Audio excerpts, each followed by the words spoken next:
Hello friends, అందరూ ఎలా ఉన్నారండి? వెల్కమ్ టు చాణక్యాస్ నీతి.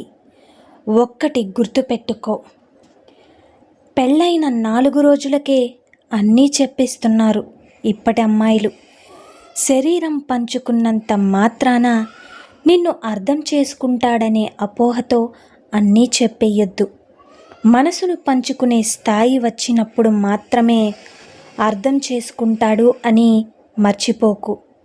నీ గతం చెప్పేస్తావు, మంచిదే. కాకపోతే ఒక్కటి గుర్తుపెట్టుకోండి, నువ్వు చూపించే ప్రేమలో ప్రేమను చూడకుండా అనుమానాలే ఎక్కువ ఉంటాయి. గతాన్ని ఎప్పుడూ పరిచయం చెయ్యకు. జరిగిందేదో జరిగిపోయింది. అలాగే మనస, వాచ, కర్మణ భర్తతోనే ఉండు. వంచకు, వంచన పాలు కాకు. అబ్బాయికి ఏ గతం ఉన్నా అమ్మాయిలు ఓర్చుకోలేదు. అమ్మాయికి ఏ గతం ఉన్నా కూడా అబ్బాయిలు తట్టుకోలేరు. అర్థమైంది కదండి?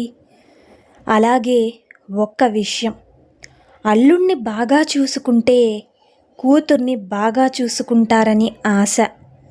మరి కోడల్ని బాగా చూసుకుంటేనే కదా వాళ్ళ కొడుకుని హ్యాపీగా చూసుకుంటుంది. ఈ చిన్న లాజిక్ని అత్తగారి వాళ్ళు ఎందుకు మిస్ అవుతారు? నిజమే కదండి. నువ్వు బాధల్లో ఉన్నప్పుడు ఏ ఒక్కరూ కూడా నిన్ను పలకరించరు. నువ్వు గెలిచాక సహాయం అడిగితే చెవిటివాడిగా ఉండడమే సరైన సమాధానం. గుర్తుపెట్టుకోండి, గాజులు, పూలు అమ్మాయిలకు అందం. పెళ్ళయ్యాక అది ఐదోతనంగా మారుతుంది. దాని అర్థం భర్త బ్రతికుండే దాకా గాజులు, పూలు ధరించాలి. అప్పుడప్పుడే జీవితంలోకి అడుగుపెట్టే పెళ్ళిళ్ళు చేసేసి భర్త పోతే అన్నీ తీసేసి ఒక మూల కూర్చోబెట్టమని ఏ శాస్త్రం చెప్పినా తప్పే. మళ్ళీ ఆ అమ్మాయికి జీవితం మీద ఆశలు కలగకుండా ఉంటుందంటారా? కారణాలు కూడా చెప్తారు. మరి భార్య పోయిన భర్తకి ఏ షరతులు ఉండవు. ఎందుకని? దూరం పెడుతున్నారని ఎప్పుడూ బాధపడవద్దు.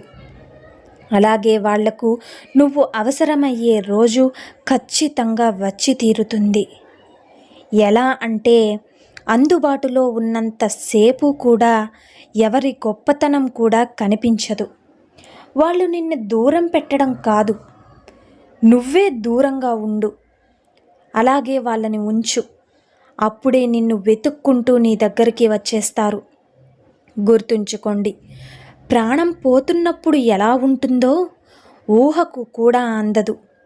కానీ ప్రాణం అనుకున్న మన మనిషి మాత్రం మోసం చేస్తే ప్రాణాలే పోతున్నట్లేగా ఉంటుంది. నిజమే కదండి? అందుకే అతిగా దగ్గర అవ్వకు ఎవ్వరికీ కూడా. మధ్యలోనే వదిలేసే అంత చనువు ఎవ్వరికీ కూడా కల్పించవద్దు. ఒక్కటి మాత్రం గుర్తుపెట్టుకోండి, నిజంగా డబ్బు లేకపోతే అమ్మకి భార్యకు కూడా లోకువే అంటారు. నిజమేగా? మరి హౌస్ వైఫ్గా ఉండే వారిని లోకువగా చూస్తారు ఎందుకు? మగవాళ్లను అంటే పెద్ద తప్పు, అలా ఆలోచించకూడదు అంటారు. అన్ని పనులు చేస్తూ కూడా లోకుగా చూస్తాం మగవాళ్ళ తప్పు కదా? చులకనగా చూడడం తప్పంటే చులకనగా చేయడం కూడా తప్పే కదా మరి? కాస్త ఆలోచించండి. ఏ కోడలు అత్త మీద పగతో అత్తగారింట్లో అడుగు పెట్టదు కదండి. ముందు సౌమ్యంగానే ఉంటుంది. తర్వాత కంచులా మారుతారని పెదవి విరుస్తారు. నిజంగా అత్తగారి ప్రవర్తన మారాకే కోడలు మారుతుంది. ఊరికే చెడ్డ పేరు తెచ్చుకోవడానికి ఎవరూ తాపత్రయపడరు కదా.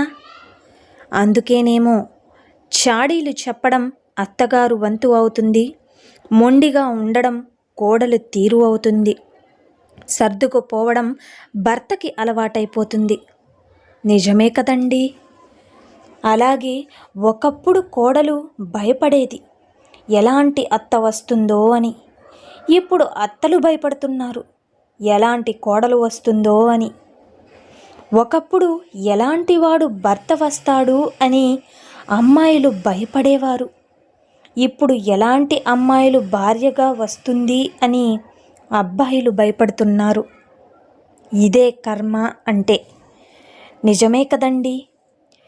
ఎప్పుడూ కూడా వాదించే వాళ్ళతో ఆర్గ్యుమెంట్ చెయ్యకండి. వాగే వాడికి సీక్రెట్లు చెప్పకండి. విర్రవీగే వాడికి నీతులు ఎప్పుడూ కూడా చెప్పకండి. వినని వాడికి అనుభవాలు చెప్పకండి. తెగించిన వాడితో ఎప్పుడూ కూడా తలపడొద్దు. తెలివైన వాడితో తగదింపులు అస్సలే వద్దు. అసలు ఎందుకు తల్లి ప్రేమతో భార్య ప్రేమను పోల్చుకోవడం చెప్పండి? ఎవరి ప్రేమ వాళ్ళదే కదా. తల్లిలా భార్య ఎప్పటికీ ఉండలేదు. భార్య చేసే సేవలు అన్నీ అమ్మ ఎప్పటికీ చెయ్యలేదు. ఎవరి స్థానం వారిదే. ఎవరి గౌరవం వాళ్ళకి ఇస్తే అదే చాలు. అలాగే తండ్రి ప్రేమతో ఎప్పుడూ భర్త పోటీ పడలేడు. ఎవరి విధి వాళ్ళ నిర్వహిస్తున్నారంతే. నువ్వు ఆ ప్రేమకి బానిస అవ్వాలే తప్పితే ఎవరు గొప్ప అని వేరేసి ఎప్పుడూ కూడా చెయ్యొద్దు. ఒక ఆడపిల్ల ఏ బంధంలో ఓడిపోయినా తల్లిగా మాత్రం ఎప్పుడూ కూడా ఓడిపోదు. నిజమే కదండి. ఈ రోజుల్లో ఇలా ఉంటే చాలు, సగం జీవితం గెలిచినట్లే. మరి అందరితో కలిసి ఉండాలి, కానీ మనసుకు దగ్గర అవ్వాలని ఎప్పుడూ కూడా ప్రయత్నించకండి. తిరిగి ప్రేమను కూడా ఎక్స్పెక్ట్ చెయ్యకూడదు. మనసును చంపుకుని ప్రాణం ఉన్న బొమ్మలా ఉండాలి. ఇదే ఈ లోకం తీరు. నిజమే కదండి. అలాగే ఒక్క విషయం, కాలానికి తగినట్లుగా మారాలి, తప్పదు. రాముడు ఉన్న కాలంలో రావణాసురుడు కొన్ని నీతి నియమాలు పాటించాడు. అందుకే రాముడు ధర్మాన్ని తప్పకుండా ఉన్నాడు. కృష్ణావతారంలో ఏమాత్రం ధర్మానికి లెక్క చేయని పాపాత్ములు పుట్టుకొచ్చారు. పాండవులు నిరాయుడిదిగా మిగిలిన కర్ణుడిని బాణంతో ప్రాణం తీశారు. ద్రోణాచార్యుని చంపడం, దుర్యోధనుని తలపై కొట్టి చంపడం, దుశ్శాసుని వృక్షస్థలం చీల్చి చంపడం, అధర్మంగా పోరాడుతున్న ధర్మాన్ని నిలబెట్టడానికే చేసే ప్రయత్నంలో కృష్ణుడు పాండవులకి అండగా నిలిచాడు. ఎవరికి ఎలా బుద్ధి చెప్పాలో అలాగే చెప్పాలి. నిజమే కదా. అయితే ఒక్క విషయం గుర్తుంచుకోండి, నిజంగా పీరియడ్స్ అంటే ఏంటి? అదొక జబ్బు అంటూ కాదు. ఇంటి వరకటి రోజుల్లో మిక్సీలు గ్రైండర్లో ఉండేవి కాదు. ఆడవాళ్ళు మిషన్స్ లేకుండా స్వయంగా వాళ్ళే చేసుకోవాల్సి వచ్చింది. అందుకే కనీసం అప్పుడైనా రెస్ట్గా ఉంటారని ఆ 3 రోజులు దూరంగా ఉంచేవారు. అది కాలం క్రమేణా దూరంగా ఉంచేసే అదొక అంటులా పాపంలో చిత్రీకరిస్తున్నారు. అది అంత హీనంగా చూడాల్సిన పని లేదు.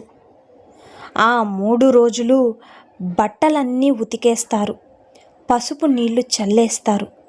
మరి దేహం ఎలా శుద్ధి చెయ్యాలి? మూఢనమ్మకాలు ఉండాలి, కానీ మూఢత్వం ఉండకూడదు కదండి. నిజమే కదా. ఉన్నప్పుడు విలువ తెలుసుకోవడానికి ప్రయత్నించని మనసు కోల్పోయినప్పుడు వెక్కి వెక్కి ఏడ్చినా, నువ్వు మానసికంగా బాధపడినా చూసి ఎందుకు వాళ్ళు ఎవరూ కూడా ఉండరు.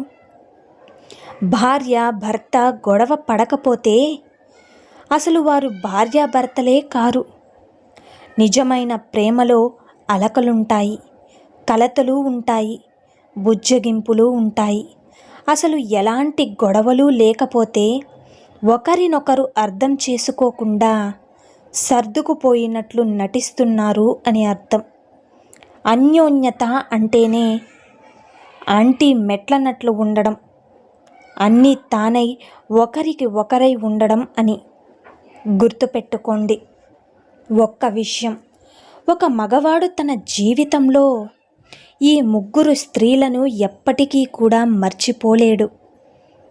ఒకటి, తను ఆపదలో ఉన్నప్పుడు ఓదార్చిన స్త్రీని.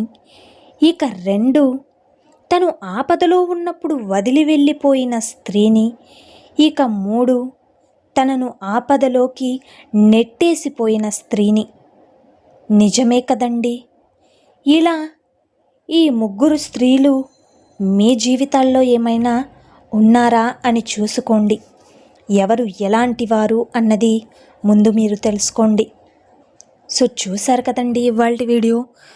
ఈ వీడియో మీకు నచ్చిందని అనుకుంటున్నాను. నచ్చితే చిన్న లైక్ చేయండి.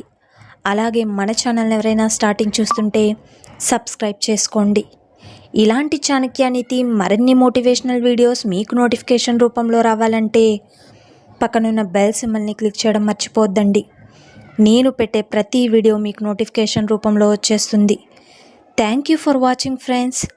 రేపటి వీడియోలో అయితే చాణక్యులు గారు ఏ మంచి సూక్తులను, ఏ మంచి మాటలను మనకు చెప్పబోతున్నారు అన్నది రేపటి వీడియోలో తెలుసుకుందాం.